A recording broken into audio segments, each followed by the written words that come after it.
بسم الله الرحمن الرحيم. مش عارفه والله يا جماعه اقول لكم ايه ولا ايه. شايفين الجمال ده؟ شايفين الحلاوه دي؟ دوت كوكيز الافران بالظبط. شايفين اهو؟ دي انا عاملاه في البيت. الكميه دي كلها من كوبايتين ونص من الدقيق. مقاديري سهله وبسيطه جدا، وكل حاجه موجوده في الفيديو.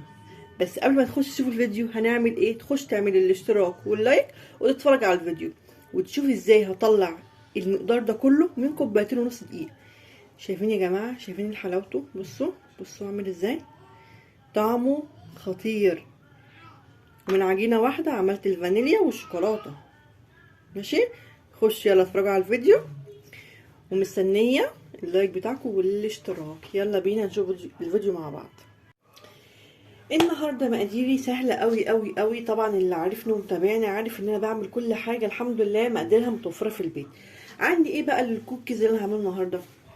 عندي كوبايتين ونص من الدقيق، معلقه نشا، عندي شوكليت شيبس، عندي معلقه عسل اسود، عندي بيضتين بودر وفانيليا، كوبايه سكر بودر، نص كوبايه سمنه.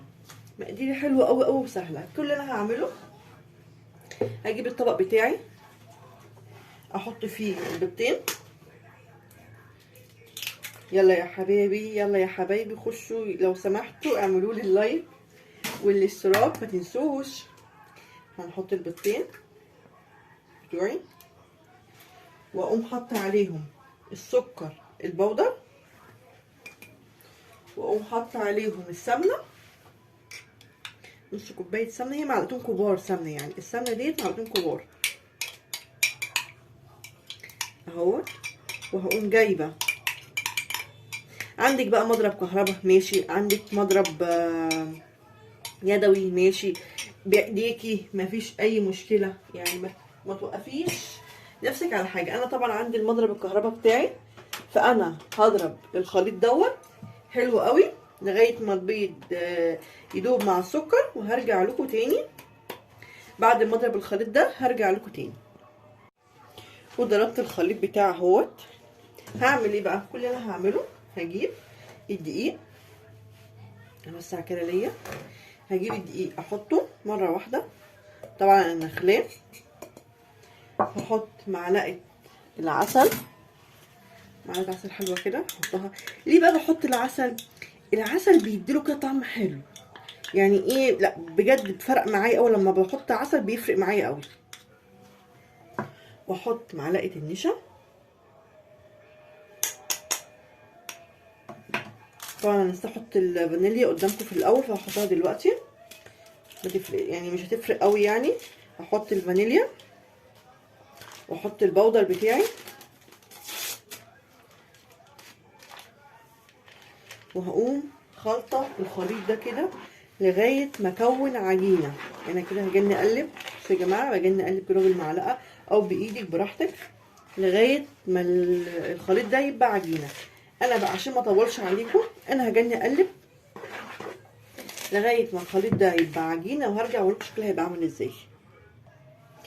انا كده خلصت. بصوا يا جماعه، بصوا العجينه اللي عندي، بس هوريكم ناعمه ازاي. شايفين هي ناعمه ازاي؟ جميله وما بتلزقش. يعني بصوا ايدي التانية اهي ما بتلزقش، دي اللي كنت بعجن بيها هي اللي عامله فيها كده. انا دلوقتي البيت عندي انقسم الى قسمين، نص عايز كوكيز فانيليا ونص عايز كوكيز شوكولاته. انا لغايه دلوقتي اهيت الكوكيز بتاعي فانيليا. هقوم عامله ايه؟ هقسم بس الخليط كده نصين، واقوم حاطه هنا اهو النص الابيض الفانيليا، واجيب الخليط دوت احط عليه معلقه من الكاكاو الخام. بس كده يبقى كده انا رضيت الطرفين، عشان ما حدش يزعل مني ولا حد يقول لي اشمعنى ومش اشمعنى. طب انا كان نفسي، لا ما بخليش حد نفسه في حاجه. يعني الحمد لله كل اللي انا بعمله ما بخليش حد نفسه في حاجه من عيالي. يلا يا جماعه اللي وصل لغايه دلوقتي ما ينساش يخش يدعمني باللايك والاشتراك في القناه. انا بقى هجني ادعك كده حلو قوي لغايه ما الكاكاو يخش جوه العجينه يمتزج بيها. وانا بعمل كده بس احط ايه، حبه شوكولاته شيبس صغيرين كده مش اكتر، دي بس حبه صغيرين. طبعا بحط فوق كتير هجني اقلب كده الخليط لغايه ما العجينه تبقى بني خالص، وهرجع لكم تاني. انا دلوقتي بقى عندي العجينتين بني وابيض. هعمل ايه؟ هجيب حته عجينه اهي زي الكوره بالظبط وادورها. انا ما بحبوش كبير قوي يعني، بص ديت هتفرش ان فيها بيض وفيها بودر، فبلاش نعمل بسكوت كبير قوي. واجيب كام واحده شوكولاته شيبسي كده واقوم ايه ملزقاها كده اهو. بصوا يا جماعه اهو. ان ايه بقى، انت عايز تحطي بقى شوكولاته شيبسي ده براحتك، انت تحطي اكتر من كده اقل من كده، بس انا شايفاه كده حلو قوي. واقوم حطاه في الصاج بتاعي تاني. انا ما تحاولوش تكبروا في العجينه، العجينه تكون صغيره. ومثلا اعمل كده اهو اهي، هي ايه بدل ما نحط حطها في العجينه واقوم فرديها بس كده اهو. شايفين يا جماعه عامله ازاي اهي. واسيب مسافه بين كل واحده وواحده.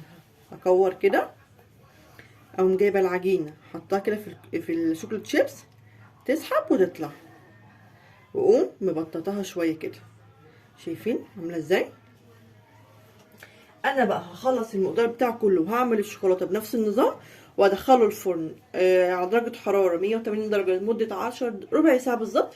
وهرجع تاني اوريكم شكله عامل ازاي، ومقولكوش بقى هيبقى عامل ازاي. استنوني لما اخلص وارجع لكم تاني. ورجعت لكم تاني، وده كان شكل الكوكيز بتاعي بعد ما طلع من الفرن.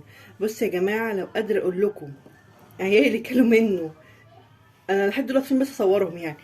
ما شاء الله كوبايتين ونص بيطلعوا كميه كبيره قوي. بصوا يا جماعه دي والله كلها من كوبايتين ونص دقيق، بس انا حملتهم قدامكم. عملت الفانيليا وعملت الشوكولاته وفرحت عيالي، ولا نشتري حاجه من بره ولا اي حاجه. وده كان النهارده الفيديو بتاعي، ولو عجبكم ما تنسوش تخشوا تعملوا الاشتراك واللايك في القناه. السلام عليكم ورحمه الله وبركاته.